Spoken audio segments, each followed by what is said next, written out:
Hi there, my name is Cupicate, and welcome back to Clangen with Moon Clan, our Royal Bloodline Challenge clan. So last time was very eventful. We ended off with a duel between two kitty pets that wanted to fight for the right to be knighted by Sparrowstar. Sparrowstar has made it very clear he does not want duels to end in death, but however, he will exile the losing cat and knight the winning cat. And that's exactly what happened last time between Chris the kitty pet and Geodpelt, the newest kitty pet of the clan. After seeing that exciting duel, many of the cats are willing to wait for the next one. But some of the knights are a little bit antsy, especially Merkblink. Merkblink really wants to be a noble. After becoming knighted, she's a little bit full of herself. She's starting to become troublesome, picking on the other knights, trying to get them to possibly, you know, come with her into the trial.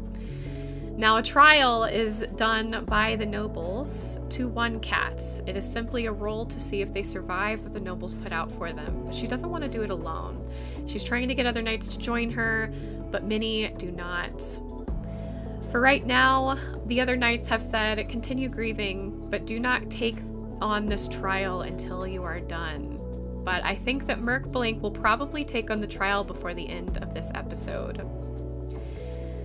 We also have a Goose Kid who is now 4 moons old, the royal prince and heir to the royal family, the only kit currently who is up as heir. But we really need more cats for our prince to have a queen. But we're just not quite there yet. We have a couple of peasant cats, but they're only peasants. We need our nobles to possibly have some kits.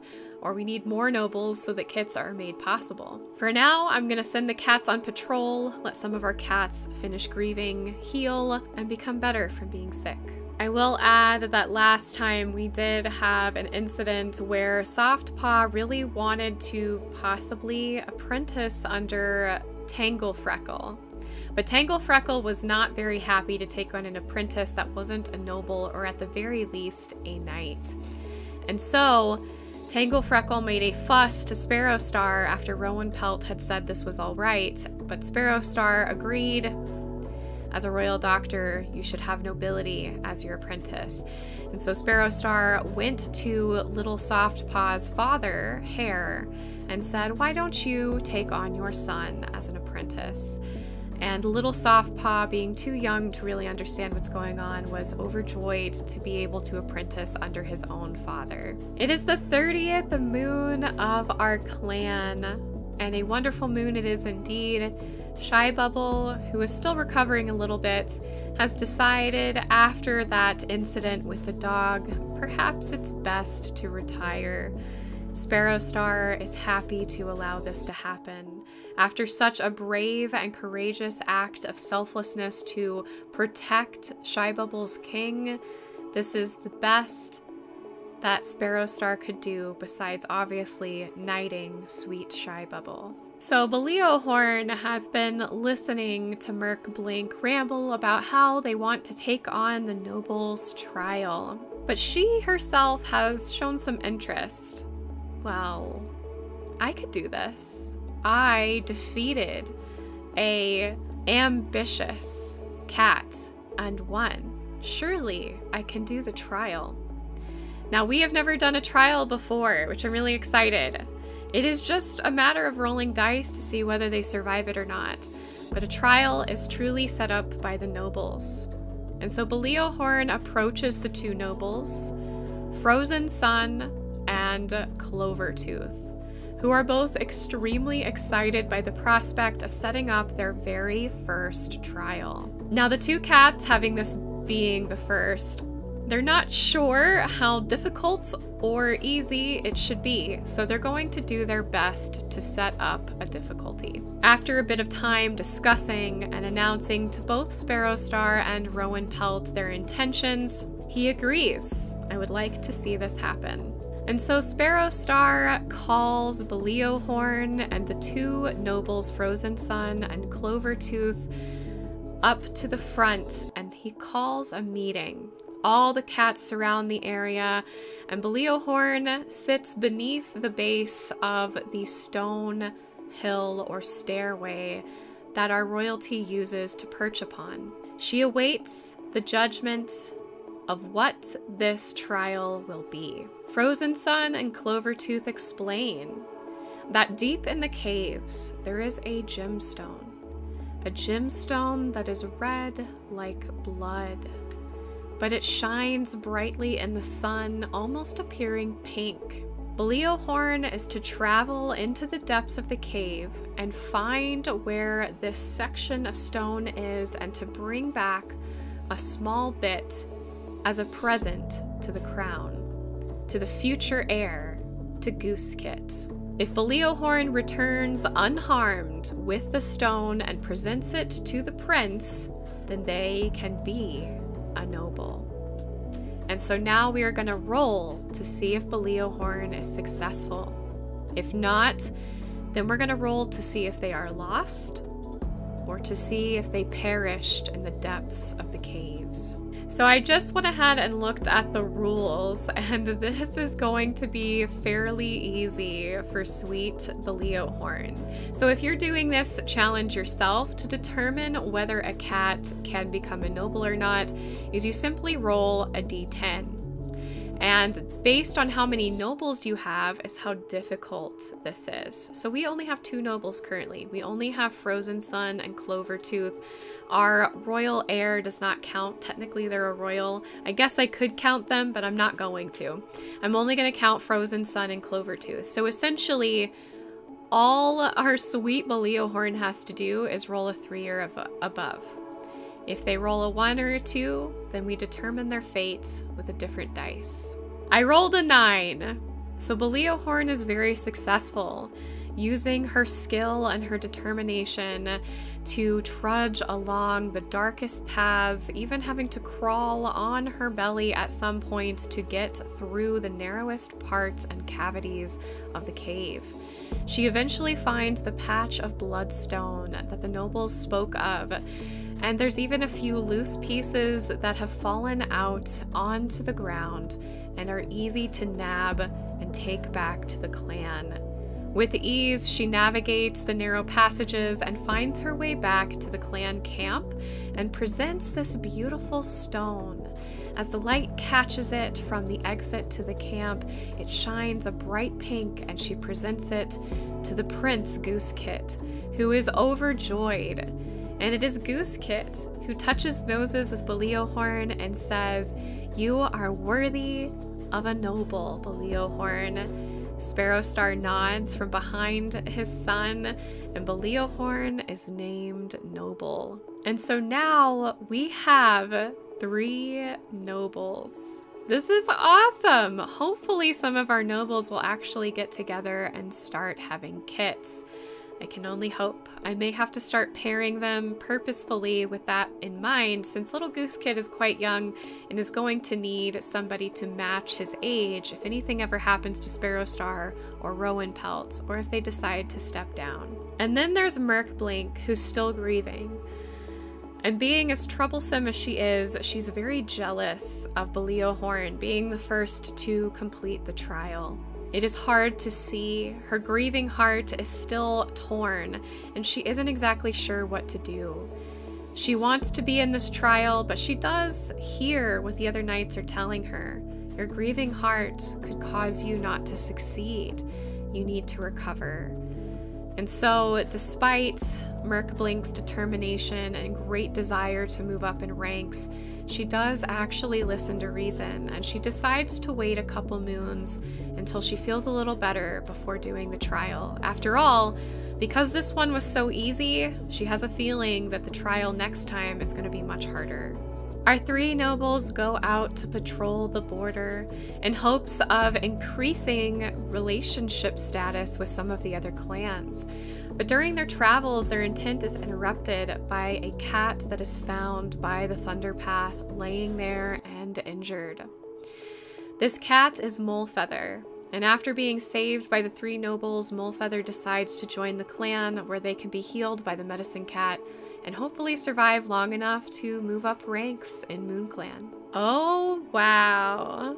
So we are now on the 31st moon, and our sweet goose kit is old enough to become an apprentice. So even though they are excited to finally be made an apprentice, it takes a bit of coaxing by Rowan Pelt for Goose Kit to step forward for their ceremony. Rowan Pelt watches in pride as they're named Goose Paw and touch noses with Sparrow Star, his father and king of Moon Clan. So Sparrow Star has decided to apprentice his own son, and I'm not going to say no to that. We're going to let that happen. I'm very excited to see Sparrow Star be with his own son.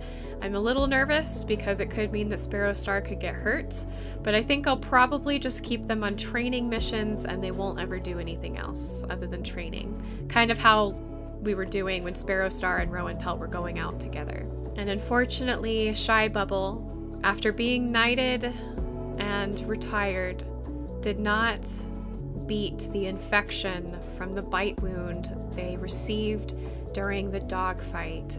Shy Bubble died with honor. He will always be remembered as the cat that saved the king from certain death.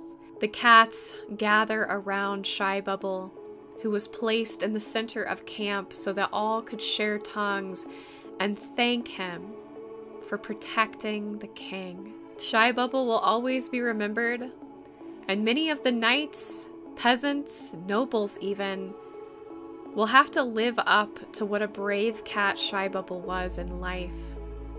And they know that he will look over them in death with the same protection and love in his heart that he had while he was alive. On this moon, Sparrow Star and Rowan Pelt will take out their son on a training patrol. And they end up sunning themselves. They end up finding a great basking spot, in fact. And have a little break before continuing training. It looks like our royals are living truly the life of royalty, enjoying the sun with no worries in the world. But I hope that Goosepaw is actually getting the training that he needs. Quilltooth takes Whisperpaw out on their very first border patrol. They end up finding a small kit, and they rush this kit back to camp with hopes that it will survive. Whisperpaw especially wants this little kit to survive, but unfortunately they arrived too late, and the kit did not survive a few days later, not having enough nourishment from a mother's milk. Softpaw and Hare have a very interesting encounter along the border, finding themselves a loner. But the loner actually decides to join the clan after talking to the two cats for a bit. And we now have Salt, who has joined the clan. And here is Salt, a male senior adult with medium fur, a two-color pelt, and dark blue eyes. They're a bit childish, but they are a good speaker and have expert experience. They do come into the clan a bit injured, but nothing too serious. The clan is just happy to have another face and another cat to add to the ranks. So I sent Beleo Horn out with her fellow night cats as one last fun patrol. They go along the border, making sure that the scent marks are strong and that other cats have not crossed over their border. But in fact, they do find a cat, a loner, in fact, who is really excited about joining the clan. And so now we have Kodiak, who has joined. And here is Kodiak, a young adult female with a single stripe pelt, long fur, and pale blue eyes. She's very loyal and smart with proficient experience. That's excellent experience for her age. So she's had a lot of time out in the wild to learn how to survive, which is why she's very smart. I could definitely see her going up in rank, possibly. Right after Salt joins, they ask to join the elders. It looks like Salt was trying to join the clan due to the fact that they could no longer survive with their age. Sparrow Star calls a meeting and the clan honors them and all the service that Salt has given, which was only about 1 moon. But this clan is happy to take care of an elder. For a cat to survive so long out and about, Even if they were a kitty pet, it is still honorable. And so Salt will join the elders quite early, actually, at 115 moons old. Now this is interesting. So Merkblink finds a warrior from Antler clan named Birch Leopard who asked to join the clan. Let's see who Birch Leopard is. Oh no, that's a pretty cat. So he is a senior adult with short fur, ticked pelt, and pale blue eyes. He's a bit strange, probably coming from a different clan, having a different culture, different ideals, so others find him strange. But he is a survivor of a great tragedy. So something happened to Antler clan. We're not sure yet, but they are very experienced. They are much older, hence being a senior adult. They also have a strong connection to Star Clan. What a beautiful cat. Now that a few moons have passed, Merkblink is feeling a lot better. Her heart is less riddled with anxiousness, worry, sadness, and now she's going in with a bit more of a clear mind. She's still determined, and she wants to see herself become a noble, just as Beleohorn did. And so she comes to the nobles and says, I am ready. I want to do this. I'm excited. Let me do this. She's overjoyed when the nobles agree, and Sparrowstar is made aware of Merkblink's desire to become a noble.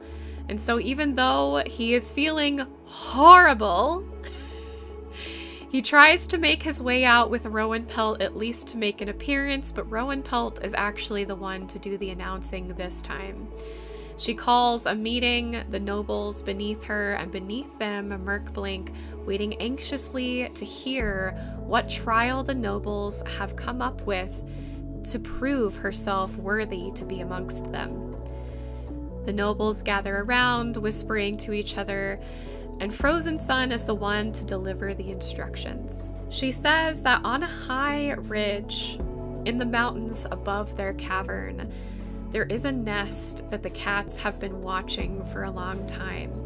A nest belonging to a great bald eagle.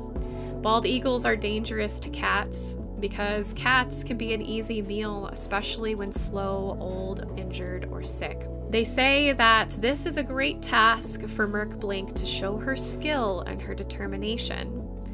She must bring back an egg or a chicklet, depending on if it's born, to the clan to feast upon as a great gift from Star Clan for the nest having even been placed there in the first place.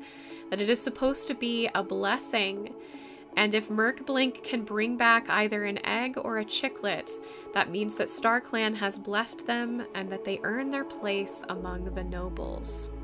Merkblink is very nervous by this, but this is what she asked for. She wanted a trial, and so she nods her head in agreement and races out the front of the cavern to go find this nest. Now that there are 3 nobles, it's going to be a little more difficult for Merkblink to do this, and so she has to roll above a 4 and above for her to be successful. So Merkblink travels up to try and get into this nest. She finds her way to the top, her prize just a paw's length away. And just as she's about to reach her prize and grab it between her teeth, the mother of this eagle finds her, grabs her by her shoulder scruff, and flings her off the spire, and she falls to her death. I rolled really low for her survival, only 6%, so Merkblink will have to join with Star Clan. The cats will find her the next day, mangled amongst the rubble at the bottom of the mountain. They will still honor her bravery in trying to take on the trial, but she is lost to the clan, and many mourn her death, especially the fellow knights that enjoyed her company even in her troublesome ways. But Merkblink, our precious cat, is gone. The clan gathers together, Merkblink's body in the center.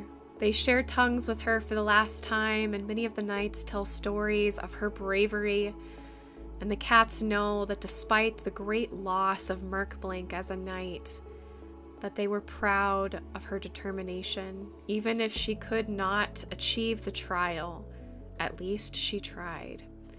But the other cats are going to be a little more hesitant now to try and be a noble after seeing what a gruesome death Merkblink had received doing the trial herself. So it may be a bit to see the next trial, but we'll have to wait for that until the next episode. Despite losing such an amazing cat like Merkblink, I hope y'all liked this episode. If you did, tickle and poke that like button, subscribe to join our family if you haven't already, and jingle the bell to get notified of when I post more videos. I love you guys. Thanks again for watching, and I will see you next week for more of Moon Clan. Bye!